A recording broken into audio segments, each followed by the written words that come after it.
everybody. Grandma took a walk this morning and it's a beautiful day, and I hope that you're exercising or reading or doing something fun. Today we're going to read the BFG again, and this chapter is called Frobscottle and Whizzpoppers. By now, Sophie was beginning to feel not only extremely hungry, but she was thirsty as well. Had she been at home, she would have finished her breakfast long ago.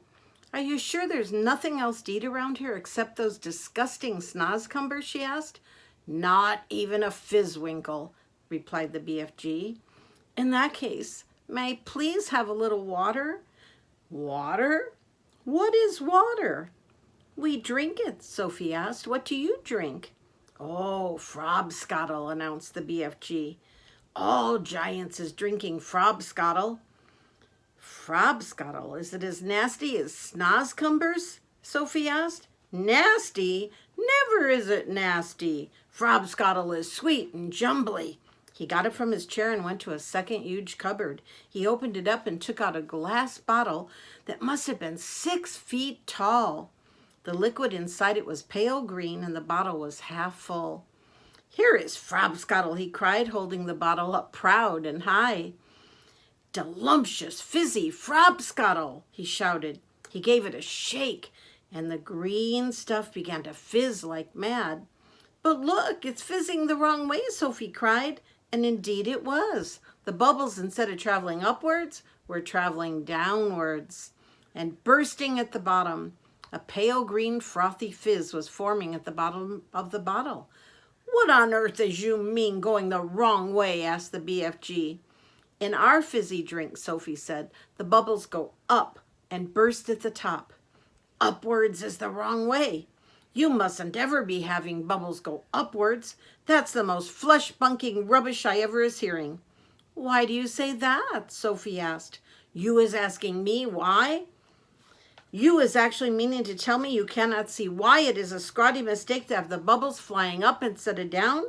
You said it was flesh-bunking. Now you say it's scrawny. Which is it?" Sophie asked politely.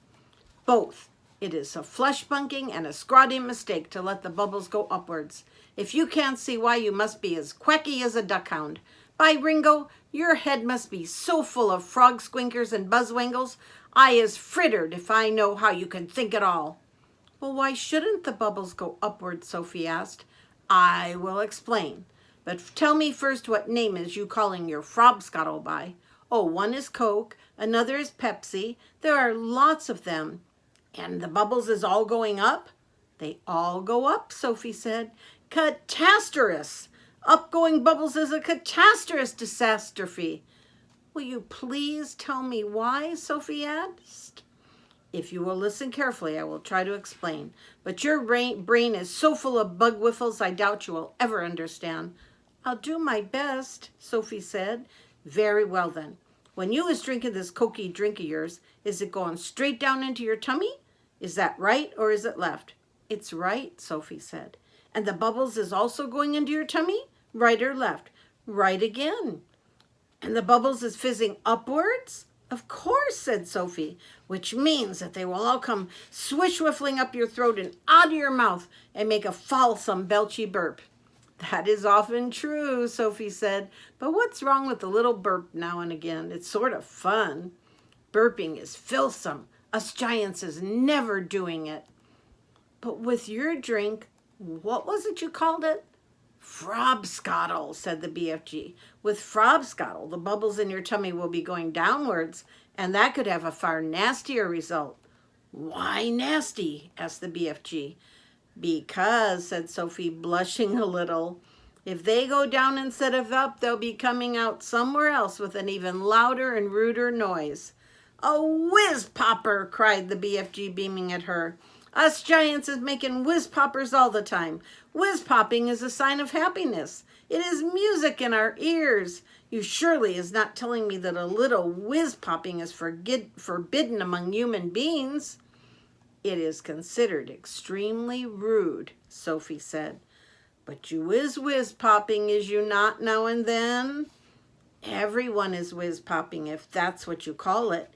Kings and queens are whiz-popping. Presidents are whiz-popping.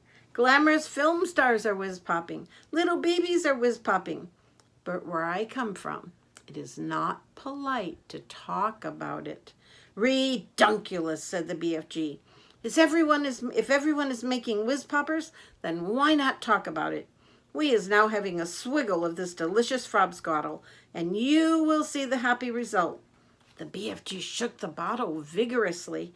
The pale green stuff fizzed and he removed the cork and took a tremendous gurgling swig. It's glummy, he cried. I love it.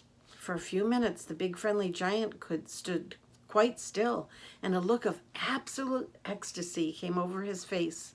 Then suddenly, the heavens opened, and he let loose with a series of the loudest and rudest noises Sophie had ever heard in her life. They reverberated around the walls of the cave, and the glass jars shook on their shelves. But most astonishing of all, the force of the explosions actually lifted the enormous giant clear off his feet like a rocket. Whoopee! Now that is whiz-popping for you, he cried. Sophie burst out laughing. She couldn't help it. Oh, have some yourself, cried the BFG. Don't you have a cup? Sophie said. No cups, only bottle. Sophie opened her mouth, and very gently the BFG tipped the bottle forward and poured some of the fabulous Frobscottle down Sophie's throat. Oh, it was delicious. It was sweet and refreshing. It tasted of vanilla and cream with just the faintest trace of raspberries on the edge of the flavor, and the bubbles were wonderful. Sophie could actually feel them bouncing and bursting all around her tummy. It was an amazing sensation. It felt as though hundreds of tiny people were dancing a jig inside her and tickling her with their toes. It was lovely. It's lovely, she cried. Just wait, said the BFG, flapping his ears. Sophie could feel the bubbles traveling lower and lower down her tummy. And then suddenly, inevitably, the explosion came. The trumpet sounded, and she too made the walls of the cave ring with the sound of music and thunder. Bravo, shouted the BFG, waving the bottle. You is very good for a beginner. Let's have some more. And so I drew a picture of Frobscottle and Whizzpoppers. Sophie wanted a drink of water, and the BFG told her they drink Frobscottle. He told her that the bubbles go downward and have a nasty result. The BFG said they are called Whiz-poppers.